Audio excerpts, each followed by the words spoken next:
Huh. So you can move past betrayal. Can they ever get back to the relationship, the level of relationship they had? Or say their relationship before was a nine on a scale of one to 10.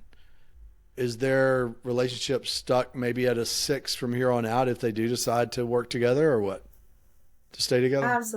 Absolutely not. And you speak of like the relationship before, which that's just what it is. Once a betrayal happens and there's that rupture in the relationship, that relationship really is no more. And Hmm. so once you go to recover from infidelity and a deep betrayal, you're essentially taking the good from the past, but leaving that negative behind. And clearly, even if you thought it was a nine, it wasn't a nine. And so you're essentially pouring a brand new foundation Okay. because underneath that rupture was a crack. And it doesn't necessarily mean that the other partner was doing something wrong, but there were definite cracks. And so the idea is that you re-pour, you find that solid foundation because again, for a number of different reasons, people come into like adult loving relationships with completely erroneous, wrong ideas about what that's going to look like. And they carry themselves accordingly, thinking that they're doing everything right based on their experiences and what they've seen and what they've heard. Okay. And I guess the first step, and I want to go into kind of, I know we don't have time to literally walk through every step of how you help couples overcome it.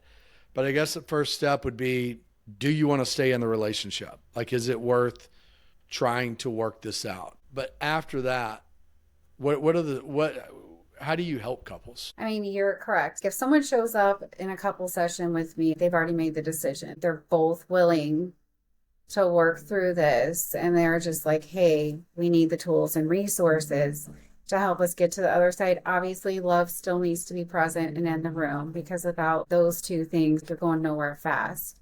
The only time I'd say it's really when you have someone in front of you and they want to work on things, the only time I wouldn't carry on the work is if there is a chronic infidelity situation in the room.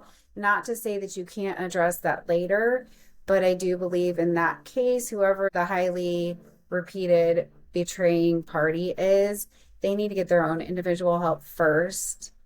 And then after that, the couple can reassess and see, like, hey, do we have a good jumping off point? Do we still love each other? Do we want to work on this?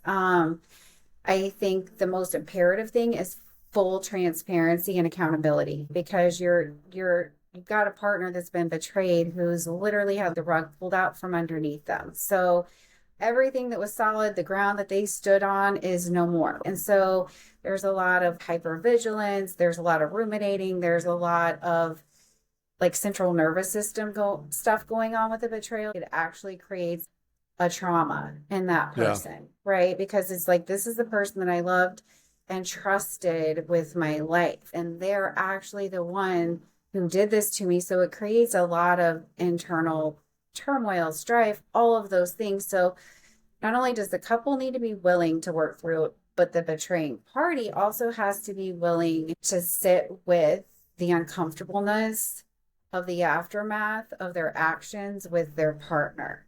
And that really just looks like being accountable, being fully transparent, and as uncomfortable as it may be, full disclosure about the betrayal, whatever. And it's not guided by the betraying party, but the betrayed party, whatever questions they may have.